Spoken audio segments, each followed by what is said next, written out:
داستان گو T V سحر انگیز اور دلچسپ کہانیوں کا ایک سلسلہ لے کر آپ کی خدمت میں حاضر ہوا ہے۔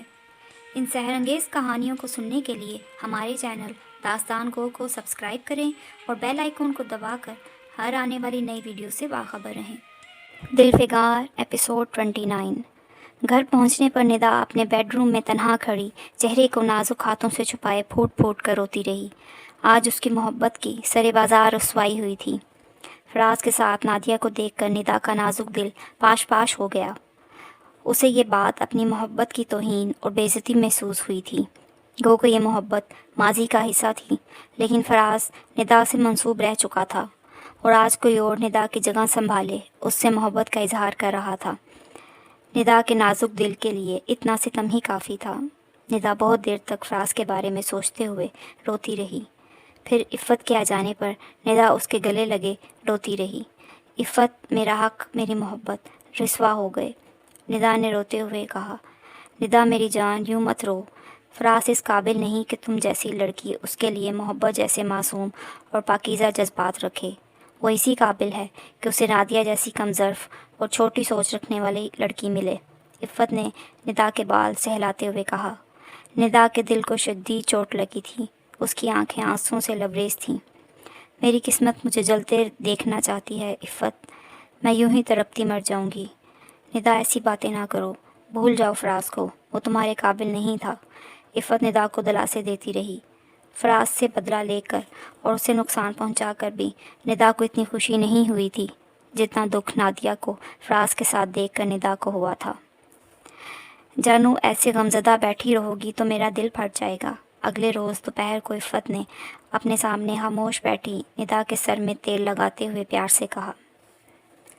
عفت، میں پرسوں رات انگلینڈ واپس چلی جاؤں گی، ندا نے سوچ میں ڈوبے لہجے میں کہا۔ میں بھی یہی چاہتی ہوں کہ ندا تم واپس چلی جاؤ۔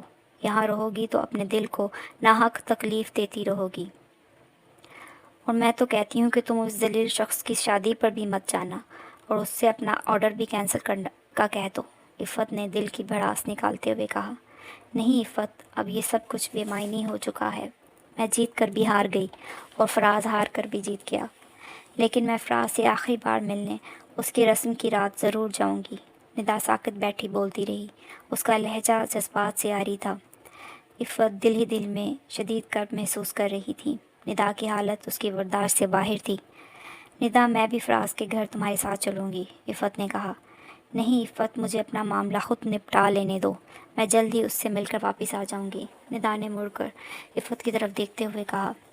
عفت کو اس وقت ندا بہت پیاری لگ رہی تھی۔ اس نے نیچے جھک کر ندا کی شفاف پیشانی چوم لی۔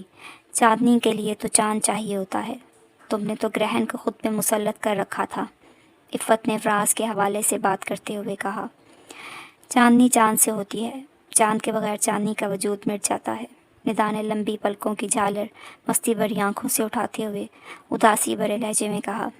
فراز اور نادیہ کی شادی میں ابھی چند روز باقی تھے، جبکہ ندا 2 دن بعد واپس انگلینڈ جانے کا پروگرام بنا چکی تھی۔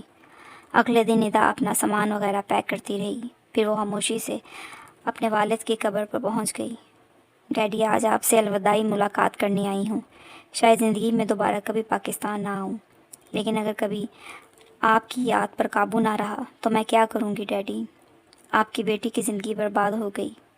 ڈیڈی، میں ممی کے پاس ہی رہا کروں گی، اب دوبارہ واپس بہت اذیت ناک ہوگی، مجھے اجازت دیں ڈیڈی، میں جا رہی ہوں، ندا مدھم آواز میں بولتی رہی۔ پھر والد کے سالے ثواب کے لیے چند صورتیں پڑھنے اور دعا کرنے کے بعد ندا ڈگمگاتے قدموں کے ساتھ واپس لوٹ گئی۔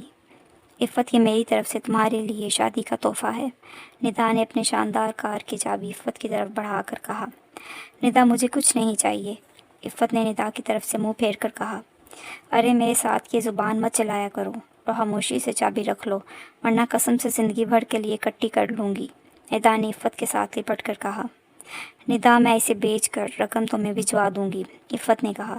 خبردار، جو ایسا کیا میں سمجھوں گی کہ سب کی طرح تم نے بھی مجھ سے منہ موڑ لیا، ندا نے آخری بات تکلیف سے کہی تھی۔ لیکن اتنے قیمتی تحفے پر میرے میاں برا منائیں گے، عفت نے کہا۔ ان کی ایسی کی تیسی، سالی کہا ہے تو پھر نبھانا پڑے گا۔ کیا تم پہ میرا اتنا بھی حق نہیں کہ میں ایک چھوٹا سا تحفہ بھی تمہیں دے سکوں، ندا نے عفت کا چہرہ اپنی طرف موڑ کر کہا۔ لیکن کچھ نہیں، جلدی سے میرے ساتھ پیکنگ کرواؤ، کل رات میں یہاں سے اڑن چھو ہو جاؤں گی، ندا نے عفت کے ہاتھ میں کار کی چابی پکڑاتے ہوئے کہا۔ کچھ دیر بعد ندا نے اپنی ملازمہ رشیدہ کو بھی بلا لیا۔ رشیدہ ندا کے والد کے وقت سے ان کے گھر کی ملازمہ چلی آ رہی تھی۔ رشیدہ، یہ تمہارے لیے، ندا نے چند انتہائی قیمتی جوڑے اور ایک لفافہ رشیدہ کی طرف بڑھا کر کہا، جس میں کافی رقم موجود تھی۔ بی بی یہ کیا ہے؟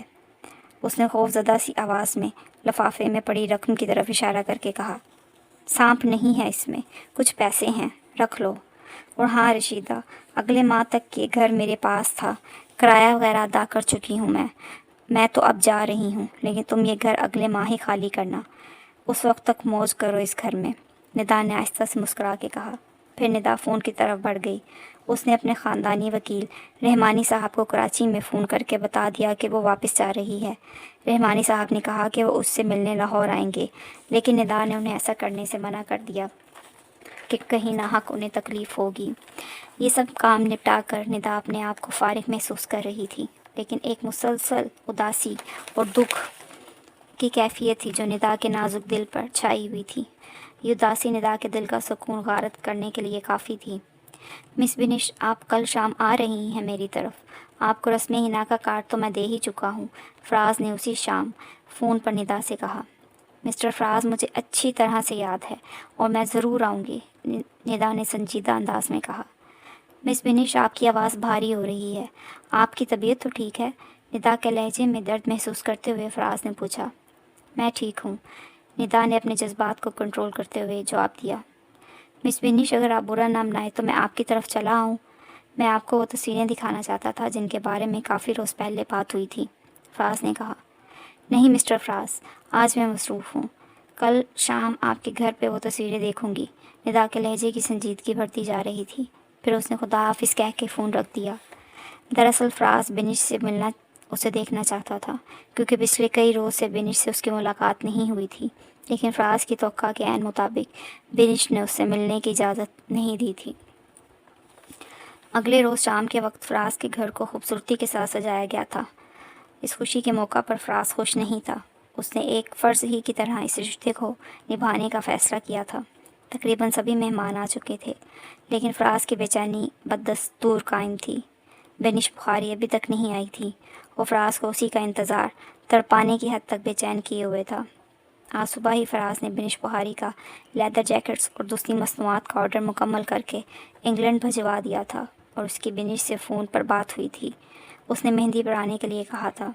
شرازی اور صادق فیملی نے اکٹھے مہندی کی رسم ادا کرنے کا فیصلہ کیا تھا، اور رسم حنا ایک ہوٹل میں ادا کی جا رہی تھی۔ نادیہ اپنی ڈھیروں سہیلیوں کے ساتھ ہوٹل پہنچ چکی تھی، اور صادق فیملی کے لوگ بھی ہوٹل روانہ ہونے کے لیے بالکل تیار تھے۔ صرف وہ لوگ فراز کے کہنے پر رکے ہوئے تھے۔ جب کافی وقت گزرنے کے بعد بھی بنش بخاری نہیں آئی تو فراز اپنے سیکرٹری ناصر کو اپنے بنگلے پر اس تاکید کے ساتھ چھوڑ گیا کہ بنش کے آتے ہی ناصر اس کو لے کے ہوٹل پہنچ جائے۔ پھر فراز اپنے رشتہ داروں اور فیملی کے لوگوں کے اصرار پر ہوٹل روانہ ہو گیا۔ جاتے ہوئے بھی اس کی متلاشی نظریں سڑک پر جمی رہیں جو سنسان پڑی تھی۔ پھر وہ لوگ بنگلے سے اس ہوٹل کے لیے روانہ ہو گئے جہاں مہندی کی رسم ادا کی جا رہی تھی۔ ہوٹل پہنچنے پر شرازی صاحب نے شاندار انداز میں فراز اور صادق فیملی کا استقبال کیا۔ پھر فراز کو اس کے لیے سجائے کے اسٹیج پر لا کر بٹھا دیا گیا۔ فراز کے چند دوست بھی اس موقع پر موجود تھے۔ فراز اسٹیج پر بیٹھا بہت بے چین نظر آ رہا تھا۔ وہ بار بار ہال کے دروازے کی طرف دیکھنے لگتا، لیکن بنش بخاری اسے نظر نہیں آ رہی تھی۔ فراز نے سگریٹ سلگا لیا۔ کیا کرتے ہو یار، اتنے سارے مہمانوں میں یہ کام کرو گے؟ فراز کے ایک دوست نے اس سے کہا۔ فراز سگریٹ سلگا کر اس کا کش لگاتے ہوئے لاپرواہی سے کہا، لیکن پھر اچانک اسے بنش بخاری سے کیا وعدہ یاد آ گیا کہ وہ آئندہ کبھی سگریٹ نہیں پیے گا۔ فراز نے اسی وقت سگریٹ ایش ٹرے میں مسل دیا۔ فراز کو سگریٹ کی لت شدت سے لگ گئی تھی۔ نادیہ اس سے بارہا سگریٹ چھوڑنے کا کہہ چکی تھی، لیکن فراز نے کبھی اس کی بات کی پرواہ نہیں کی تھی۔ لیکن جب یہ معلوم ہونے کے بعد کہ بنش کو فراز کا سگریٹ پینا پسند نہیں، فراز نے حقیقتاً سگریٹ پینا چھوڑ دیا تھا۔ اب ٹھیک ہے، فراز کے دوست نے فراز کو سگریٹ مسلتے دیکھ کر مطمئن انداز میں کہا۔ اسے فراز کے اس فعل کی وجہ معلوم نہیں ہو سکی تھی۔ فراز کی بےتاب نظریں دروازے پر لگی ہوئی تھیں۔ دونوں فیملیوں کی خواتین نادیہ کی رسم حنا کے بعد فراز کے گرد اکٹھی ہو گئی تھیں۔ نادیہ کی سہیلیاں فراز کی جان پر آئی ہوئی تھیں، وہ فراز کو بہت تنگ کر رہی تھیں، لیکن آخرکار فراز کے تیور دیکھتے ہوئے انہیں سنبھلنا پڑا۔ فراز کو اس وقت ہجوم سے وحشت ہو رہی تھی۔ فراز کی باجی سمینہ اور فیملی کی دوسری خواتین ہنس ہنس کر باتیں کر رہی تھیں، اور کئی ایک تو فراز کے سر پر تیل اور ہاتھ میں رکھے ٹیشو پیپر پر مہندی لگاتے ہوئے رسم حنا بھی ادا کر چکی تھیں۔ اس کارروائی کے دوران بھی فراز اپنے مہمان کو تلاش کرتا رہا، لیکن بنش بخاری نہیں آئی تھی۔ فراز کو اندازہ ہو گیا کہ وہ نہیں آئے گی۔ فراز کو تیل لگا لینے کے بعد دونوں فیملیز کی خواتین عورتوں کے لیے علیحدہ حصے میں اکٹھے ہو کر ڈھولکی بجانے لگیں۔ فراز کو اس لمحے ڈھولکی کی آواز زہر لگ رہی تھی، لیکن پھر جیسے پورا حال جگمگا اٹھا، فراز کے اداس چہرے پر مسکراہٹ لہرانے لگی، کیونکہ فراز نے اپنے سیکرٹری ناصر کے ساتھ ہال میں داخل ہوتی بنش بخاری کو دیکھ لیا تھا۔ کمال کرتی ہیں مس بنش، آپ بھی، آپ نے بہت دیر کر دی آنے میں، فراز نے اسٹیج سے اتر کے بنش کے پاس پہنچ کر کہا۔ مسٹر فراز، میرے انتظار میں کون رکنے والا تھا؟ ندا نے گہری نظر فراز پہ ڈال کر ذو معنی انداز میں کہا۔ نہیں مس بنش، آپ کو اندازہ نہیں کہ آپ کے تاخیر سے پہنچنے پر میں کتنی بے چینی محسوس کرتا رہا ہوں۔ بہرحال آپ آئیے پلیز۔ فراز بنش کو ایک طرف لے آیا، پھر چند لمحوں بعد فراز اپنی باجی کے ساتھ بنش بخاری کے پاس پہنچ گیا۔ اب تک کے لیے اتنا ہی، وقت کیا اگلی قسط میں۔